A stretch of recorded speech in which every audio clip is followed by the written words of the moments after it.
Basoli artisans, Trowal artisans, and trainee.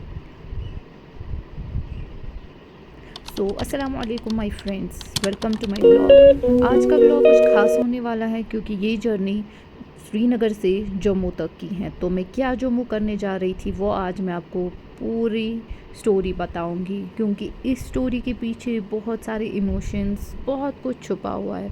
तो ये देखिए, बहुत ज़्यादा ट्रैफिक जैम होने के बाद हम फाइनली पहुंच गए थे पीड़ा। पीड़ा के राजमा चावल का तो आपने सुना ही होगा, तो हमने सोचा क्यों ना हम भी ट्राई कर ले कि कैसे मिलते हैं यहाँ के राजमा चावल। तो हमने राजमा चावल ऑर्डर किए और राजमा चावल खा के हम लोग वापस से निकल पड़े अपने सफ़र के लिए।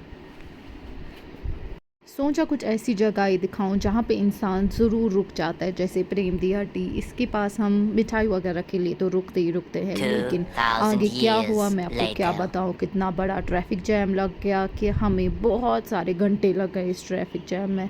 फाइनली हम लोग पहुंच गए अपनी डेस्टिनेशन पे। तो उसके बाद हम सो गए। तो अगली सुबह हमारी ट्रेनिंग जो है आर्टिजन्स की वो स्टार्ट हो गई। मैं अपने आर्टिजन्स को लेकर पॉलीटेक्निक कॉलेज पहुंच गई जो कि जम्मू में है। वहाँ पे कश्मीरी पंडित आर्टिजन्स जो थे उनका आप सुनिए कैसे वो अपना काम करते हुए जो गाती है।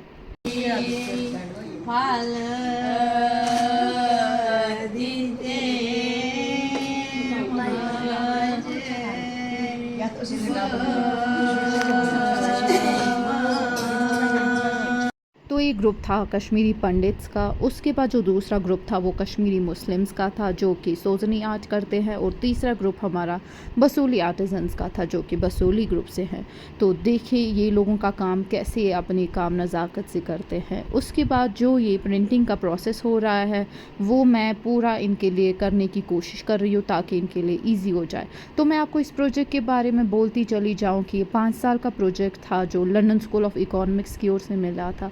पहले हमें पूरा ट्रेन किया गया इस प्रोजेक्ट के लिए, जिसमें हम लोगों ने प्रिंटिंग का काम, डिज़ाइनिंग का काम, छापे का काम वगैरह सब कुछ सीख लिया और उसे कैसे प्रिंट किया जाता है। कुछ सीखने के बाद मुझे मौका मिला जो मेरा ग्रुप था जिनके लिए मैं कोऑर्डिनेटर रिसर्चर थी उनको सिखाने का। तो मैंने पूरी कोशिश की जो मेरा ग्रुप है वो पूरा सीख ले इस चीज़ को और इंडिपेंडेंट हो जाए, क्योंकि कश्मीर में कब कर्फ्यू लग जाए कुछ पता नहीं रहता इंसान को।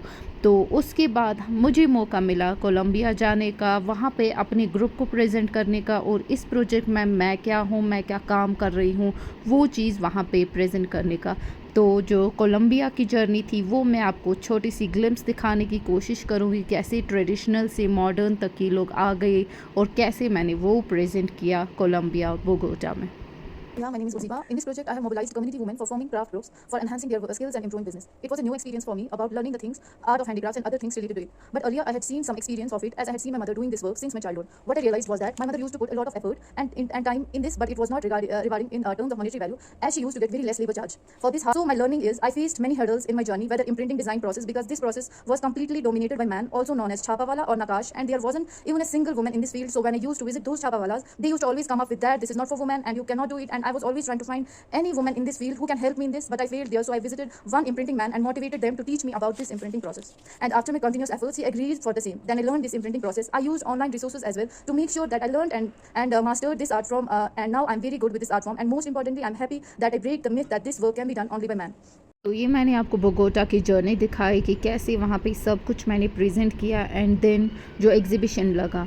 उसके बाद चलते हम वापस जम्मू के लिए, जिस कॉन्फ्रेंस के लिए अब हम लोग जा रहे हैं। ये एक ट्रेनिंग वर्कशॉप होने वाला था इनकी डिज़ाइन और एनहेंस करने के लिए, लेकिन उससे पहले मैंने आपको बोल दिया था कि ये लोग घर से पहली बार निकले थे, इसीलिए इनको बाहर घुमाना वगैरह मेरी ज़िम्मेदारी थी। तो मुझे जो टाइम मिलता था मैं इनको घुमाने की कोशिश करती थी।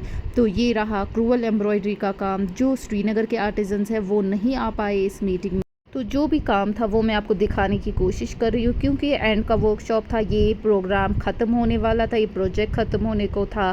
तो कुछ लोग इन लोगों से मिलने के लिए आ गए थे, जैसे मानसी रतन इनसे मिलने आ गई थी, इनको एनकरेज करने आ गई थी। तो देख लीजिए इनकी छोटी सी ग्लिप्स। तो बस ये 5-6 दिन की ट्रेनिंग ख़त्म होने के बाद मुझे जब टाइम आता था मैं अपने ग्रुप को लेकर घुमाने ले जाती थी, क्योंकि वो पहली बार कश्मीर से बाहर निकले थे। जहाँ-जहाँ मैं उनको घुमाने ले पाई वहाँ-वहाँ मैं उनको घुमाने ले जाती थी।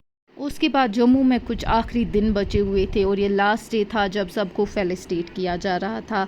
इसके साथ ही ये प्रोजेक्ट जो है वो ख़त्म हो गया, क्योंकि ये प्रोजेक्ट 2019 में स्टार्ट हुआ और 2024 में एंड हो गया।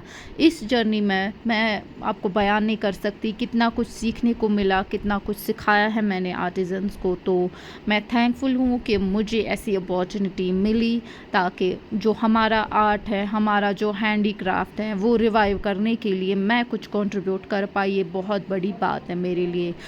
आपको ये व्लॉग और हमारी जर्नी कैसी लगी वो प्लीज़ कमेंट सेक्शन में बताइएगा, और please like, share and subscribe my channel as much as you can. Thank you for watching.